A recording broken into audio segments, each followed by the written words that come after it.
ঘটনাটো আজি পুৱাৰ ভাগৰ পৰা মই প্ৰথমে গ'লোঁ আমাৰ মৈৰাবাৰীত গ'লোঁ। মৈৰাবাৰী এখন দলীয় সভাত অংশগ্ৰহণ কৰিলোঁ। তাৰপিছত দলৰ কেইবাগৰাকী সতীৰ্থৰ ঘৰত গ'লোঁ। তাৰপিছত মই মৈৰাবাৰীৰ পৰা পোনে পোনে আহি পেলাই ভৈৰগা পালোঁহি। ভৈৰগাত মই দলীয় সতীৰ্থসকলৰ কথা পাতিলোঁ। সন্ধিয়া সময়ত বজাৰত বহিলোঁ। তাৰপিছত 7:30মান বজাত তাৰ পৰা মই মৰিগাঁও অভিমুখে আহি থকা অৱস্থাত বৰদোপা টোপৰ পৰা 6-7 কিলোমিটাৰ হয়তো 6-7 কিলোমিটাৰমান পাৰ হৈ গেৰুৱা পাৰ হৈ দুখন ব্ৰিজৰ চাগে মাজত আহি থকা অৱস্থাত দুজন বাইকত থকা আৰোহীয়ে মোক এনেকৈ ছিগনেল দিলে। মই কিন্তু জাষ্ট স্পীডটো ড্ৰাইভাৰক কমাব কৈছিলোঁ। কমোৱাৰ সময়তে এটা সন্মুখৰ পৰা এডাল জোঙা ৰড আহি মোৰ গাত মাৰি দিছে, কিন্তু গ্লাছখন পিছলি গ'ল।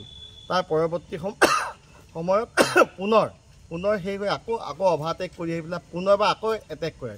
এটেক কৰোঁতে মই যে গাড়ী স্পীড গ'লোঁ, স্পীডত গাড়ী গ্লাছ ভাঙি ৰড সোমাই গৈছে, কিন্তু ৰডডাল সোমাই নগ'ল, সিহঁতে আকৌ টানি লৈ গ'ল। তাৰপিছত মই গাড়ী স্পীড দিয়াৰ পিছত সিহঁতে 1-2 কিলোমিটাৰমান মোক পিছা কৰাৰ পিছত সিহঁতে ৰখি গ'ল।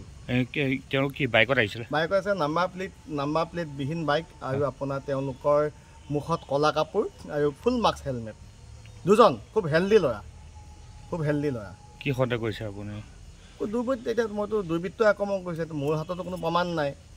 দুৰ্বৃত্তৰ আক্ৰমণ। আৰু এতিয়া আপুনি থানাত? এতিয়া মই মৰিগাঁও সদৰ থানাত আহি পেলাই ইতিমধ্যে এজাহাৰ দিম, আহি পাইছোঁ। গতিকে মই অসম আৰক্ষীক অনুৰোধ কৰিছোঁ যাতে উপযুক্ত তদন্ত কৰি কালপিতসকলক, দোষীক অনতিপলমে শাস্তি প্ৰদান কৰক, কৰায়ত্ব কৰক। তেতিয়া আমি সদায় ৰাইজৰ লগত থাকোঁ, ৰাইজৰ বাবে কাম কৰোঁ, বিভিন্ন সময়ত যাওঁ। যদি আমি এনেদৰে এটা অসুৰক্ষিত অৱস্থাত থাকিব লগা হয় বা যি টি সময়ত যদি দুৰ্বৃত্তই আমাক টাৰ্গেট কৰি লয়, তেতিয়া আমাৰ কাম কৰাত অসুবিধা হয়। যি কি নহওক, যিমানেই দুৰ্বৃত্তই আমাক আক্ৰমণ নকৰক, যিমানেই তেওঁলোকে ভয়ভাৱিকে নিদিয়ক, মোৰ যিটো দায়িত্ব আৰু কৰ্তব্য তাৰ পৰা কেতিয়াও বিচলিত কৰিব মোক নোৱাৰে।